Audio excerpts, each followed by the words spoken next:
Over the past 2 years, our government has rallied the country behind the bottom-up economic transformation agenda, the basis upon which we were elected in the democratic elections of the year 2022. We have achieved significant progress in increasing food production by reducing the cost of farm inputs, thereby lowering the cost of food and lowering the cost of living. We have stabilized the economy by preventing what was an imminent debt default. We have stabilized fuel prices, lowered inflation to an all-record low of 4.6%, and we have stabilized the foreign exchange regime. We have implemented radical changes in the education sector, including resolving the CBC question. We have rolled out a new student-focused higher education funding model that has special emphasis on making sure that children from vulnerable families have the requisite support in their education. We have also improved the student-teacher ratio in both our primary and secondary schools by hiring an additional 56,000 teachers and also hiring an additional 2,000 tutors for our TVET institutions. We have equally resolved bottlenecks in cash transfer program to vulnerable Kenyans, including orphans, people living with disability, and the elderly. We have not only brought on board more beneficiaries, but in keeping with the promise that we made, it is now not the case, as it was in the past, that these vulnerable Kenyans have to wait for months. Now their stipends are paid as salaries of public servants are being paid. We did roll out the Hustler Fund that today benefits 2 million Kenyans. And we have 7 million Kenyans who had been denied access to financial services by credit reference bureaus. They are now off the blacklisting roll. Our affordable housing program has now more than 100,000 housing units under construction.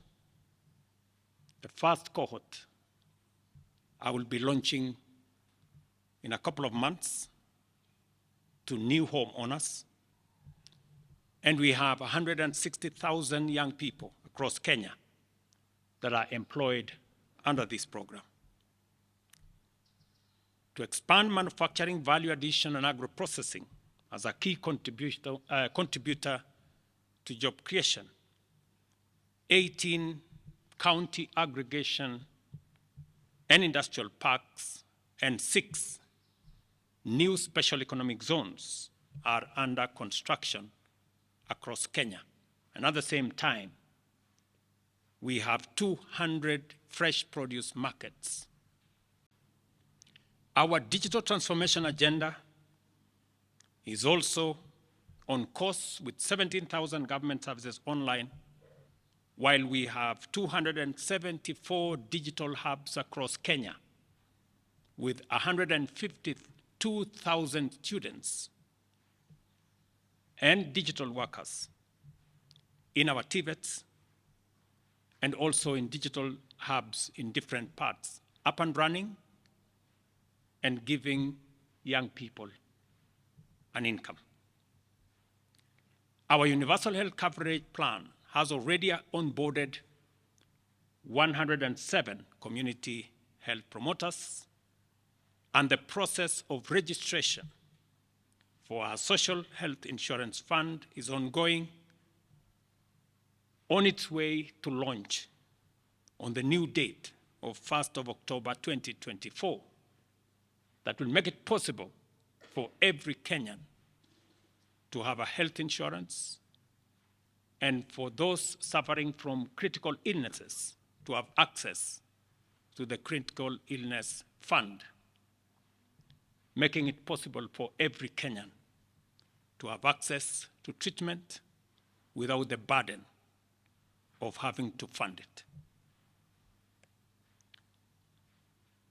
On the measures I announced last week, barring state and public officers from engaging in harambes, I want to inform the country that the Public Fundraising Appeals Bill is now ready for publication tomorrow.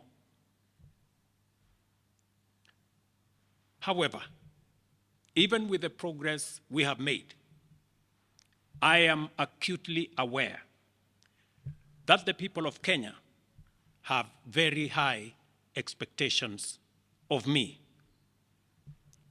And they believe that this administration can undertake the most extensive transformation in our nation's history.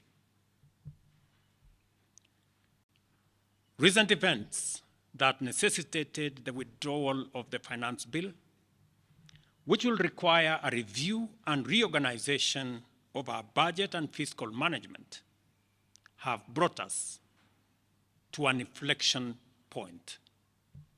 Listening keenly to what the people of Kenya have said, and after a holistic appraisal of the performance of my cabinet and its achievements and challenges, I have today, in line with the powers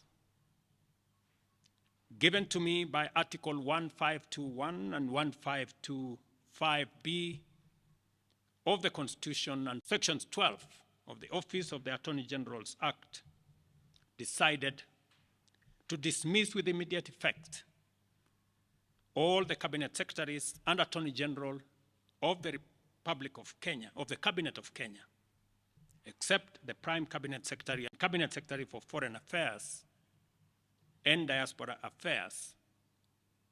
And of course, the Office of the Deputy President is not affected in any way. I will immediately engage in extensive consultations across different sectors and political formations and other Kenyans,